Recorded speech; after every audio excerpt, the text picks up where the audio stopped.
কলকাতা একটা খুব সুন্দর একটা অন্যরকম ছবি লাগে। বরবাদ আর রাক্ষস কোনোটাই কলকাতায় মুক্তি পায়নি। আমি খুব হতাশ হয়েছিলাম। আমার দেশেও সব দর্শক দেখুক, ভারত এবং বাংলাদেশে দুটো দেশকেই প্রেজেন্ট করা হচ্ছে। কলকাতা একটা খুব সুন্দর একটা অন্যরকম ছবি লাগবে, তাহলে এই ছবিটাই শিকারী সেটা হয়ে দাঁড়াতে পারে। আমাদের যে রেজা ফিল্মসের অফিসিয়াল যে মোহাম্মদ জিল্লুর রহমান জুয়েল, উনি তাহলে ওনাকে অনেক অনেক ধন্যবাদ এই খবরটা দেওয়ার জন্য। আর থ্যাংক ইউ সো মাচ। এটা কারণ আমি চাই, যেহেতু বরবাদ আর রাক্ষস কোনোটাই কলকাতায় মুক্তি পায়নি, আমি খুব হতাশ হয়েছিলাম সেটার জন্য। কারণ যদিও অনেকেই দেখেছে ছবিটি, মানে ওটিটি প্ল্যাটফর্মে আসার পর, কিন্তু আমি চেয়েছিলাম আমার দেশেও সব দর্শক দেখুক আর বড় স্ক্রিনে দেখুক, যে মজাটা পাক যেটা বাংলাদেশের দর্শক পেয়েছে।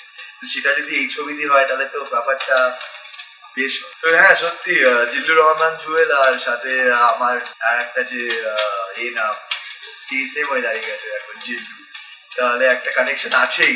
সেটা তো ডিনাই করা যাবে না, নিশ্চয়ই কানেকশন আছে।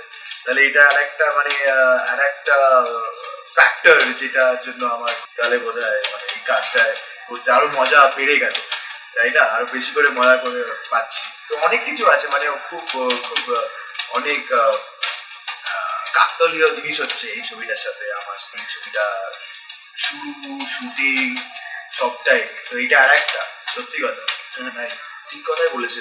সেটা হচ্ছে এই ছবিতে অ্যাকচুয়ালি ভারত এবং বাংলাদেশে দুটো দেশকেই প্রেজেন্ট করা হচ্ছে। তো যেমন আমি একটা অ্যাকচুয়ালি ক্যারেক্টার যেটা করছি, সে ভারতীয় ক্যারেক্টার।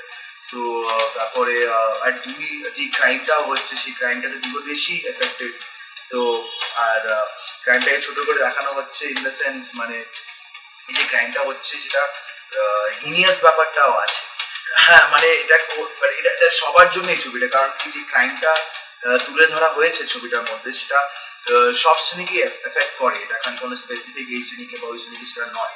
আর এটা খালি মানুষ না, পুরো দেশকে এফেক্ট করে। তো সেটা যে কতটা সিরিয়াস, কিন্তু এদিকে কতটা ক্যাজুয়ালি ক্রাইমটা করা হয়, সেটা এই পিকচারে তুলে ধরা হয়েছে। তো আর ছবি প্রেজেন্টেশনটা এমন, এটা সবার জন্য, এটা সবার জন্য ছবি। মানে এই ছবিটা এতটাই সুন্দর, মানে একটা ছোট্ট শিশু থেকে একজন ৮০-৮৫ বছরের একজন বয়স্ক কোনো মানুষও এটা এনজয় করতে পারবে।